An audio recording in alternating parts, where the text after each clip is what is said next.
Xavi Simmons and Eze talk stalled. Cold water on Rodrygo. David Ornstein's provided what could be a bit of a down on a brutal Arsenal update. Now, in my country that I live in, the United Kingdom, it's raining, and this is a bit of a downer. While I want to be honest, I'm everything, people, because you lot know me. I try and be balanced. I try and be thinking. I try and be thinking. I try and be a thinker. I try and analyze the situation. I try and comprehend stuff. So while nobody knows what Arsenal are doing, the market isn't closed yet, and all those sort of things. Yeah, with my fan cap gaffer, you there, you told me how good the owners are, and they this I'll read this out, but they're on investing, goosebumps, all of these kind of things. You know, there's a lot of external pressure. Internally, clearly it's not the same. There's clearly an ambition to win the Premier League, but you know, I don't think it's as much as us, really. And I feel sorry for any incoming signing that does make it through the door because of what we're gonna see. I think I speak for the centralist Arsenal fans. Yeah, we're going to be balanced. When we win, we're excited. When we lose, question marks. But then there's the extremities. You know, it is a bit like a political game. You've got the far right and the far left, the top and the bottom gooners, and all these kind of things. We're the centralist gooners. Everyone's got a label in it. Every time we win, amazing. Every time we lose, issues, and everything in between. And even for the existing players and the club, there's pressure. Where you look at Gyökeres, when that's done, we see you score 1 million goals in Portugal, and we've been dying for a striker. There's pressure. Zubimendi, you've been linked to you for like 3-4 years. If you don't bring the Ezes and the Xavi Simmons and the Rodrigos and the Monaco lads and everyone we've been linked with, the pressure on Madueke, which he's got potential, you need to realize the potential. With the greatest of respect to Madueke, at this moment in time, you're not a game changer. So if you don't go and bring some other attackers, you're inviting more pressure on that individual. He can be as confident as he likes, which we hope the case is. Arteta can know how he can improve him, and all the fans will support him. But then when you take a step back and you say, all right, cool, give Madueke time to do his thing, let him do his thing, that's not a level raiser. If the window ends and September the 1st comes and I don't see significantly improved front three, then the football gods or God has to be with us in it. Everything has to go right, because we're still doing the same things, expecting different results. I wish we could wake up and Gabriel Jesus is able to stay fit and score goals. Martinelli's decision making improves. Trossard's output. Zinchenko can do his inverted role and also defend. Calafiori can stay fit. You know, everything goes right that we've planned for going into a game. I hope that all happens. Unfortunately, that's not football. Now, just before we go over the Athletics article, smash the like button, people. We're a family here. Had to get that off my thoughts, man. As much as I hope I give you a lot of value for content, and you know, you lot are invested in me in the sense that, yeah, we're here for opinions and stuff, but it's because you like the way I talk. I like the way you talk. And as much as I'm here for you lot are here for me, man. And I needed to get them thoughts off. So big up yourself if you're listening. But just before we get into it, the Kroenke ownership prefer Arsenal to be fully responsible with no financial risk. No risk, no wood. However, Mikel Arteta has strongly and successfully argued to extend the budget this summer. Now, maybe there's some signings that we don't know is happening, which I hope is the case. But if the budget has been extended and we're not necessarily optimistic about the Kroenke's willingness to win, we can't really get their investment. Every penny we spend has to make sense, which takes me back to the Madueke, respectfully to him. You know, again, as much as we need to improve quality and depth, and you could say we've gone about that, have we really? Because Partey's gone. We've brought in Zubimendi. Jorginho's left. We brought in Norgard. You know, fair enough. Up front, Gyökeres, that would be one more coming in. You could caveat that with maybe there's some departures. Fair enough. Madueke's come in. There's more collective depth up front. Really, if Trossard and Martinelli stay, more so Trossard looks the more feasibly leaving kind of option. Have we really improved the depth? Have we really improved the quality? Now, the two kind of go hand in hand and overlap, but have we really done that, people? Really and truly, have we done that? Because I'm going to assume Gyökeres, level raiser, finally got a striker we believe can get 20 plus goals, right? I think Zubimendi's a level raiser in midfield. Obviously, caveat, new league, has to adapt, all of those kind of things. But generally, it's not. It's the potential that attracts me to Madueke. So if we've had less to spend and you're not able to get Eze and this one and that one, then the existing players, you need to bloody get a trick out of Martinelli. You need to give Ethan that opportunity and let him do his thing. You need to get that player out of Madueke. More so for the physio department and indirectly the players, you don't need to keep yourself fit. There's been a lot of injuries. I'm going to focus on the hamstring injuries. Not a physio, but we all know that's due to overworking. You know, Saliba, Gabriel Magalhaes, Saka, Kai Havertz, Martinelli. I'm sure even Declan Rice to a slight degree, it was going to happen, innit? The vast majority of these players, whether they've been at Arsenal, playing for their country, or someone like Declan Rice, who played a lot for West Ham and Club and Country prior, it was kind of written in the stars. At some point, doing the same things week in, week out becomes a choice. So, yeah, if Mikel Arteta, if you strongly and successfully argue to extend the budget this summer, fair play. as I said, I'll give the club the luxury that until it's September the 1st and the window's shut, we can't do anything. But considering Berta coming in, the way Arteta was speaking and everything, we wanted to see at least a couple stars or a couple of players in for pre-season. I'm well aware Zubamendi, Kepa, Norgard are on the flight, people. Moving away from that, David Ornstein, pardon me, has spoken. He's done his little deal sheet thing where he's spoken about a lot of things that are relevant to us. Indirectly, we were linked with Ollie Watkins, Nicholas Jackson, and Benjamin Sesko. They're names that feature on recruitment lists. Now, unless we don't get Gyökeres, then we're cool. Big up Marcus Rashford for the Barcelona move. You can say what you want about the player. No one wants to see anyone down on their luck. And I personally think, away from playing for a big club like Man United, but like Barcelona in Spain, I think you need to get out of this country, because this country builds up, and I've seen it. You know, you've seen it with many a footballer. They big you up and then they tear you down. And then I think there's another side. You know, there are platforms that do the rage bait thing. Let's cut the crap. There's a lot of racism where it comes to Marcus Rashford. The same stuff that reared its head with Raheem Sterling, with Bukayo Saka, with Jadon Sancho. No doubt going to be other footballers, Miles Lewis-Skelly, and you know they're not the first nor the last people. You know, when it comes to the rage bait of these platforms, they do the class war, they do the race war. But anyways, Xavi Simons, who's been linked with Arsenal, we hope we get him if you don't get Eze, but if you were to put a bet just based on reports, more likely to be a Chelsea player. Xavi Simons is among the multiple players Chelsea have inquired about as they consider various options in the event of departures this summer. There have been no club-to-club talks between Chelsea and Leipzig at this point over the 22-year-old. Any move would depend on exits. Bayern Munich are also interested in Simons and have held talks with the players' camp since Jamal Musiala's injury. Although they have not initiated club-to-club talks, Arsenal have him on a list of possible targets, much like Eze. Although Nwaneri's pending renewal would reduce their need to bring in a player in Simons' position. Informal talks on both have slowed since talks over Nwaneri's contract reached the latter stages. Fair enough. You know, we want to see Nwaneri get opportunities and stuff, but we do need a good playing squad. Everything around Xavi Simons surely has to apply to Eze there. And again, on one hand, we need to keep the pathway. You know, I think especially where Nwaneri is going to end up centrally, I do think there's going to be a bit of a pathway naturally open. You know, Norgard's not going to be here forever. He's 31. Marino, you know, he'll probably lap you if he does it. There's a lot of to and from in there, and he has to tie in our features. But as much as he has to be given a pathway and given an opportunity, obviously we need quality, we need depth, we need to deliver now. So when these young players are going through their trials and tribulations, because naturally where you look at Nwaneri, talented lad, needs an opportunity, but all the things that we need him to improve at are obviously that right of a 17, freshly better yet turned 18-year-old. The first thing with Nwaneri is consistency. Love the lad, but if you give him 10 games, you're not sure. Consistency over 90 minutes. I think he's done very well in several games in 90 minutes and had several moments. And, you know, we love Nwaneri in his 37 appearances, but Leicester away was probably, off the top of my head, Leicester away where Marino did his thing. In terms of being a consistent threat for 90 minutes, that was him. Defensively, clearly in the modern day, you need to get up for it. Tactically, what you do off the ball, which is why I keep saying to you lot, where it comes to Nwaneri, for me, whatever Mikel Arteta demands of Odegaard, however he trained him up on that, between asking your captain and between Mikel Arteta, get up to speed with that. And obviously, physically, you know, Nwaneri's not like Miles Lewis-Skelly, in that Lewis-Skelly's a bit more physically developed for an 18-year-old. Nwaneri's a bit more cuter with it. You have to take time with him. There has been little physical issues with Nwaneri. Naturally, you're going to have little injuries and stuff because your body's not been exposed to this intensity of football, even training and making these cameos and things of that ilk. So on one hand, that does make me feel good, but also on the other hand, you have to allow these young players to be young players, really. But anyways, we'd all love Xavi Simons. Just trying to skip through to the Arsenal stuff. Quite a lot, and yet possibly less than was expected. Smash the like button. You lot are family. Big up DG Nation, but that summed it up perfectly, innit?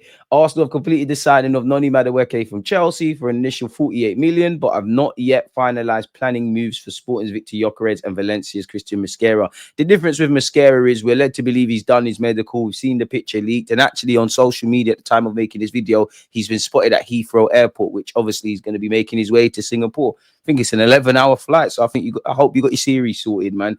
Moving all the way down, people. So yeah, Victor Gyökeres, I don't know with that one, but apparently, was Arsenal squad in shape? Arteta would want it to be ahead of their tour. No, you see a correlation between us getting players in early, having the group, and when we've had our more quote unquote successful seasons of recent. We finished second, but you get where I'm going. Not quite. Arsenal been busy in the market, but hope to have Gyökeres, Mosquera signed up and on the plane to Singapore. They departed on Saturday evening with 3 signings on board. Kepa, Norgard, Zubimendi. A fourth signing, Madueke, was eager to join the tour, but has been urged to rest, which fair enough. But that tells me, obviously, they're going to fly back to London. They've got at least 2-3 friendlies, and they're training every day. But the way it stands, my hot take is if Madueke, which he isn't, he wanted to be, but he isn't, and it's not a fitness thing, but he's not on the plane. Gyökeres is not, the deal ain't been agreed, let alone on the plane. They're not starting against Man United on the first day of the season. So when you're telling man goosebumps, we won't rest on our laurels and all of this, you've got to show it now, because this is the season where even the biggest of Mikel Arteta apologists is like, what's going on? And then it's not to keep Mikel Arteta, but then when I look at it, yeah, obviously Arteta has had money to spend, and he's not always spent it well, if I'm honest. But then when I look at it,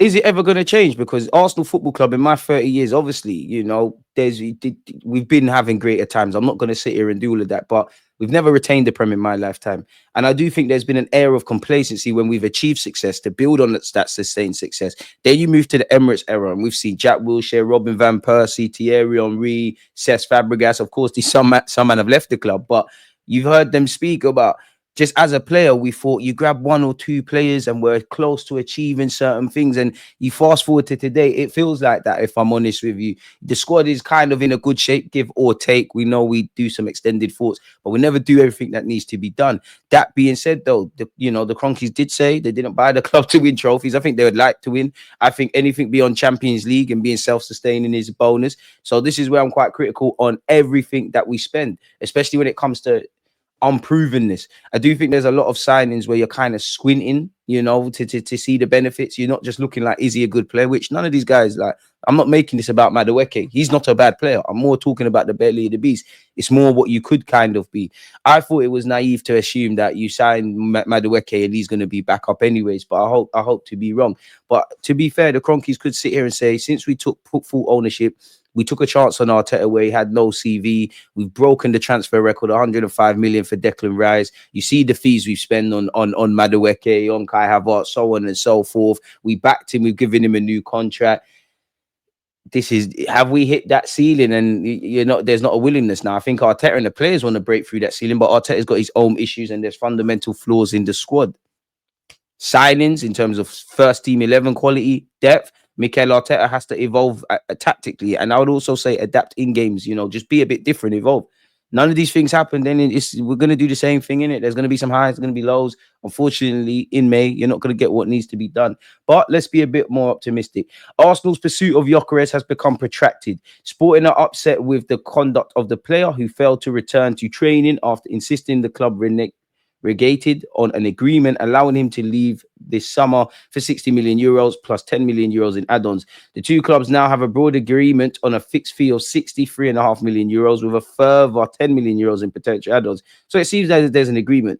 The criteria for add-ons and how achievable they are the focus of the remaining negotiations. Surely it's just got to be Sporting making movements with their replacement for Gyökeres. Although it's been a frustrating process, Arsenal remain confident that a resolution will be reached. Man United sources suggest they have made no bid for Gyökeres, and the player remains resolute in his desire to join Arsenal. Mosquera has undertaken medical tests and media ahead of signing, but there are still some outstanding issues to be resolved. Arsenal are still attentive to the market and open to the idea of strengthening if an appropriate deal comes up. If there are any further additions, they are likely to be in attack, which is the best thing I've heard so far in this article. We've heard we admire left wingers such as Rodrygo and Anthony Gordon. Both would be very difficult to sign. Both would cost a lot of money. Apparently, the futures of existing wide options, Martinelli and Trossard, may determine whether that interest develops. So we're not going to sign a winger if neither leaves. Trossard, you need to pack your bags for Bayern Munich, if I'm honest with you in that regards, because it's Martinelli as well, to be fair, but he's on big wages. They've also explored a move for Eze. It remains to be seen whether signing a new long-term contract for 18-year-old Ethan Nwaneri, which Arsenal are in the process of finalising, may make the deal for Eze less of a priority. Less of a priority directly correlated to Nwaneri. If we disregard Nwaneri and just look at having strong attackers, but stop the foolishness. Stop the foolishness. You need Eze. Stop the foolishness. Left wing, up front, right wing, 8, star man, help break down low blocks. level razor 27. And this is what I mean about, as much as I think we want to go and do this thing, when you start kind of talking about what I said earlier, and we just look at age and things of that ilk. He's 27, not 97, but two 27-year-olds in Gyökeres and Eze. Kepa's coming, Norgard's coming. Zubamendi isn't that young in 26. Rice is around them ages there. Marino's a couple years older. They're probably going to do the youngster thing, if I'm honest with you. And it takes me back to last summer, where obviously this time last year, we just completed a season where we took it to the last game of the season. We're thinking, yo, you know what? We showed it's not a fluke. 2022-23 season weren't a fluke. We're here. Striker, centre mid. We do what needs to be done. You all saw what happened last summer.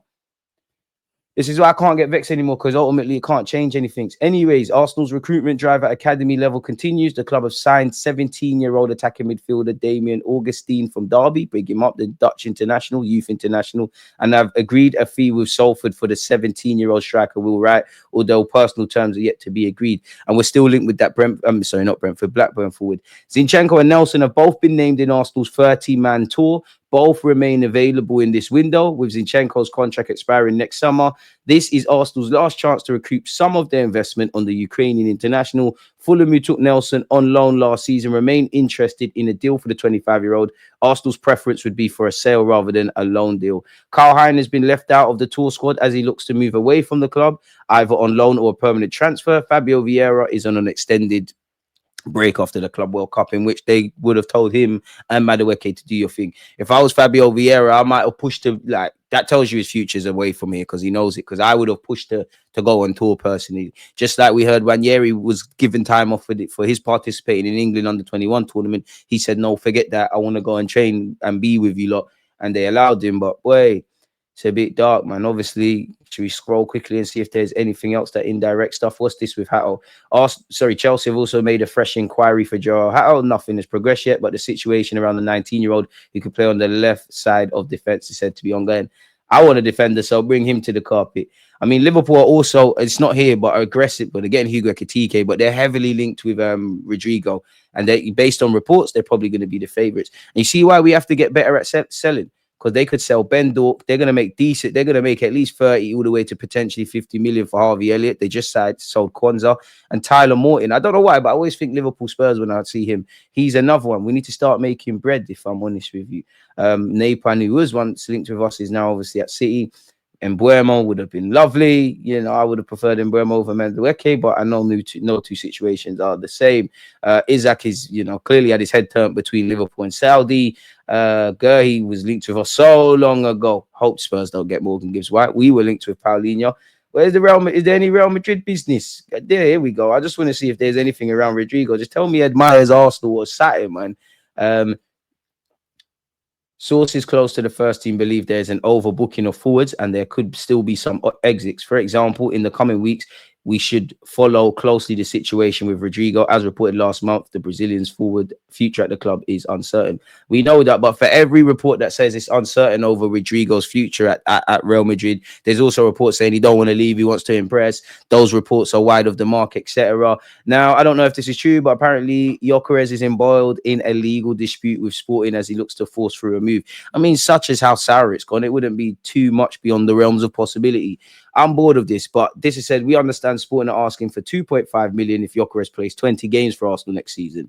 A further 2.5 million if he reaches 40 appearances. 2.5 million again if Arsenal achieve Champions League qualification. And a further 2.5 million if he plays 20 times during the 2026-27 season. We all know he's gone on strike. We all know everything at this moment. I don't want to keep going over the same things.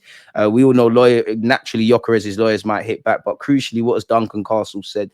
Last week on Wednesday, Sporting wrote to Gyökeres to inform him he was in breach of contract. Now, I can't verify it, but there was many kind of ways he left Coventry, apparently, not as extreme as this. So is there something there?